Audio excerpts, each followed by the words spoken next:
Under the Tech Guy Smart Buy microscope today, we have the Pebble Smartwatch. This is the original, not the Pebble Steel.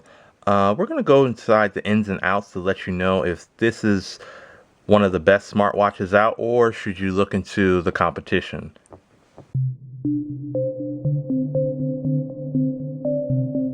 Let's rewind the clocks a year ago.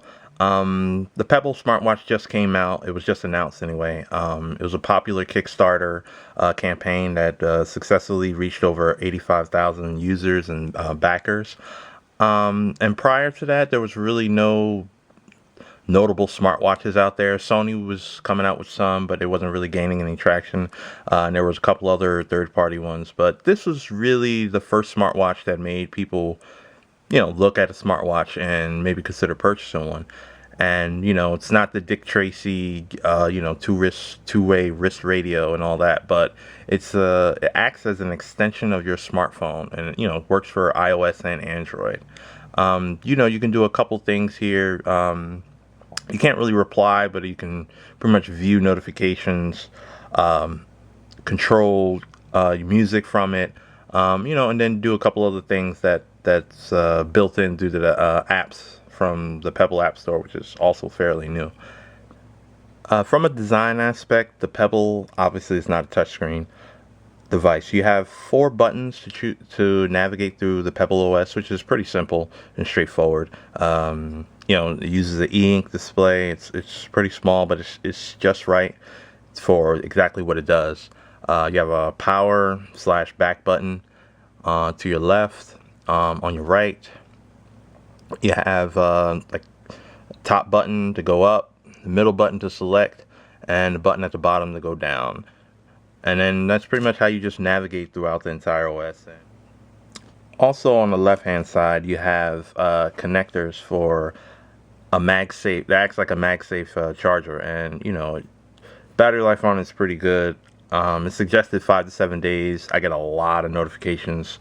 I'm in a Google Hangout group that's very chatty. I had 3 emails, very active on Twitter, text messages, phone calls, etc. So I usually get around 3 days, which is still pretty good. And when you charge it, it charges in about anywhere between 1 to 2 hours, depending on how low it is.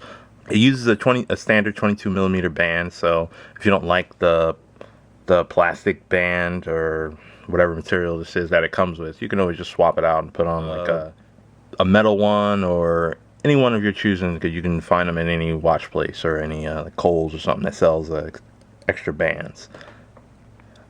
And with everything being sealed off in the design, it's actually water resistant up to 5 ATM, which is actually 50 meters or 165 feet. So you can shower with it, sit in the tub with it, even jump in the ocean with it, and it'll be fine.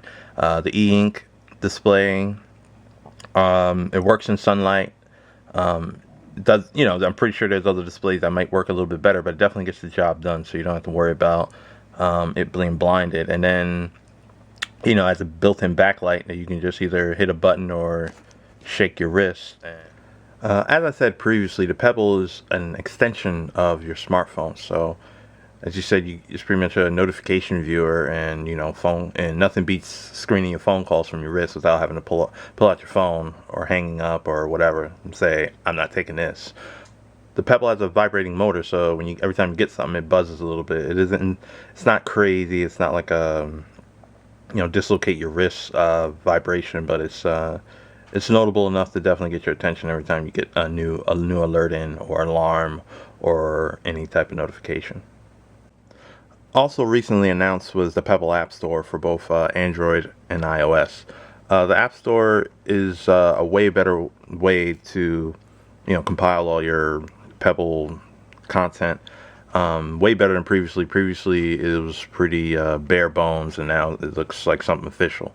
Within the App Store, you have over 1,000 different apps and watch faces to add onto your Pebble device. You got everything from fitness tracking apps. You can track your FedEx UPS packages, games like Asteroid and Tetris, Connect 4. You can even control your Nest smart thermostat using that as well. If you're in the market for a smartwatch right now, this very second, I would highly recommend the Pebble. It does everything it's supposed to do. It's cost effective. It's $150.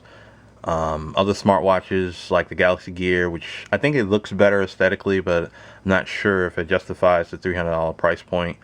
And it kind of does the same with a messier touchscreen navigation. And I think it's just a little more bang for your buck. There's a Qualcomm talk, which is a bit overpriced, but it's also another good competitor. So, and then there's some Sony smartwatches. So at the moment, you don't have really much to choose from. With it being still early 2014, still waiting for Apple's iWatch, Google Now powered smartwatch by the House of Android, Google. LG is reportedly working on one, and I'm pretty sure other companies will be coming out the woodwork with smartwatches trying to get into this market. For like I said, for what it does it very well. Has a nice app store, it's customizable. But if you want something a little more premium looking, I would recommend the Pebble Steel, which is pretty much the same thing, and a better aluminum body. Aluminum body for more dress up occasions, and that's $100 more. It's $250, so it's a little more pricier, but it's still within the reasonable realm of an accessory. So there you have it. Hope you liked everything. Make sure you give us a thumbs up, subscribe, let us know how we're doing, and thanks for watching.